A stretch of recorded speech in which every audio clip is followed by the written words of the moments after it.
Right. Sit. Sit. Are we going to sit?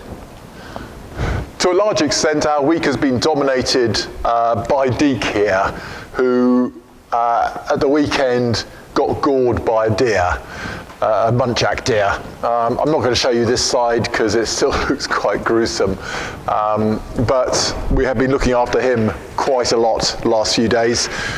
To give you an idea, he spent 4 hours on the operating table, and the veterinary gave up counting the number of stitches at 30, and that was halfway through the operation. But the good news is he's bouncing back like a tough little Brittany that he is. So that's it's really good to see. He's just bouncing back. He's desperate to go for a proper walk. He wants to go and play with Zippy. So everything's looking good there after a bit of a scare. But what actually has been happening in the workshop, well,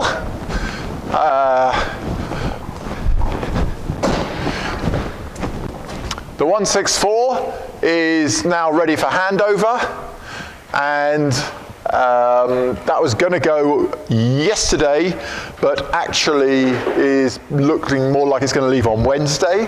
So that's really good news. Done that one. You may recall that I was just trying to resolve the last of my temperature sender or temperature gauge problems, and we found that out.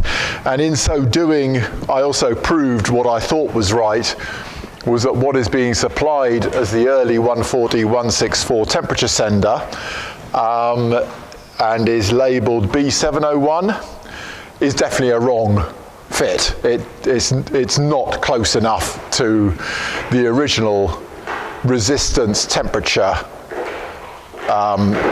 path that it should be. So it's kind of useless. Now on that topic, it's rare that a sender is ever going to die. So really there's no reason for buying a new temperature sender unless you've got an engine that comes without it or something. It's almost always going to be the voltage regulator that's the issue if you have a temperature reading problem. Almost always. Haven't ever heard of a temperature sender going wrong. Then last night arrived George's car. So that's in just for a front suspension job. Looks like it needs a bit of air in the back tyre as well. So that'll be next week's work. Gareth, we got the head back from Gareth's car. This is the car that we did the RAC Rally the tests in and chewed up a bunch of oil on the way home. And I gave the head to, I stripped down the bottom end, and that was perfect and still is. So I sent the head to Scholar to be inspected. It's not one of our engines and heads, nor is it Scholar's. It has had 37mm exhaust valves fitted, which we think probably came from a Pinto, but those Ford experts out there will tell me yay or nay. More to the point, Scholar said, we found your problem.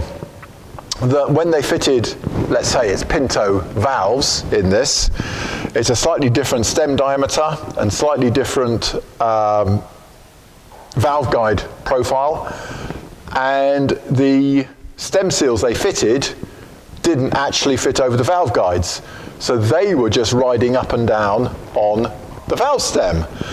And so not only was oil getting directly to the stem guide interface and therefore being potentially dragged down into the combustion chamber, but as Scholar pointed out, because it was riding up and the steel was riding up and down, it was probably being pumped into the valve guide stem interface.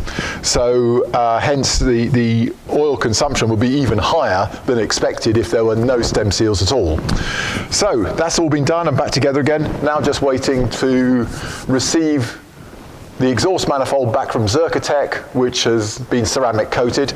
Ceramic coating, just another bit of assistance to getting heat away from those carburetors, getting those carburetor temperature down and down every time. In black, it ducts away 25% of the heat energy out to emanates from the back of the exhaust instead of being radiated. If you use the white, I think that goes to 33%. But the black's a good choice, and it looks quite good in the engine bay. So that should be back at the end of next week, so Gareth's car should be ready to leave and go back to North Wales. So that's 1, 2, 3 cars. Yesterday, Amy, who's on the Land's End to John O'Groats in my old Stage Rally 142, popped down for the day for a last bit of checking over before heading down to the West Country. So this evening she's heading down to Exeter, should get there about midnight, I'm guessing, and then tomorrow morning they'll get up very early to get down to Land's End, presumably for 9 or 10 o'clock, and scrutineering, signing on, documentation, starting the rally before daybreak on Saturday.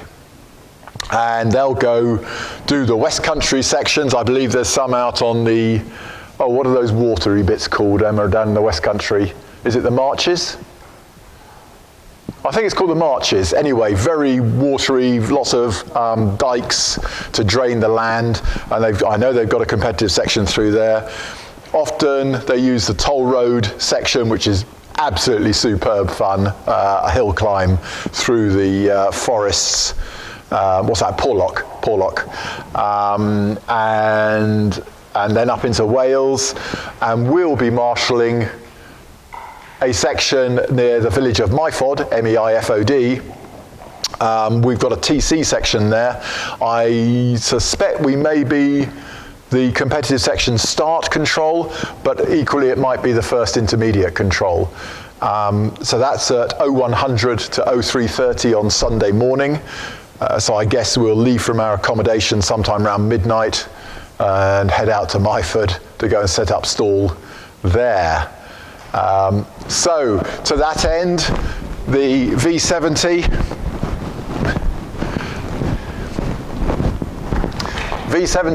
received its winter tyres in place of the summers, and all loaded up now with my old motorbike one-piece suit, high-vis jackets, Wellington boots. I'll put on a load of thermal underwear, and we'll go and sit and man that control for the ungodly hours of Sunday morning. Then after they leave us, they'll complete the TC section, and then I think it'll be heading into Chester for what must be a very brief rest break before they get going again in daylight once more. I don't think they'll have much time. I'm guessing maybe they'll have 3 hours to sleep before they get going again. So, Land's End to John O'Groats Rally, if you're interested, have a look at Hero ERA website for that. It's a tough endurance event. That's what it is. It's endurance. It's the navigator has to stay sharp and awake for 4 days. Driver is quite easy on. Driver can just shut their eyes as and when you stop. Instead of having a cup of coffee, you can shut your eyes and go to sleep. But the navigator is generally plodding on for further on down the line. So I'll try and get a brief bit of YouTube video straight out onto the website, onto YouTube from our control in middle of Wales. Talk to you next week, if not the weekend first. Thank you.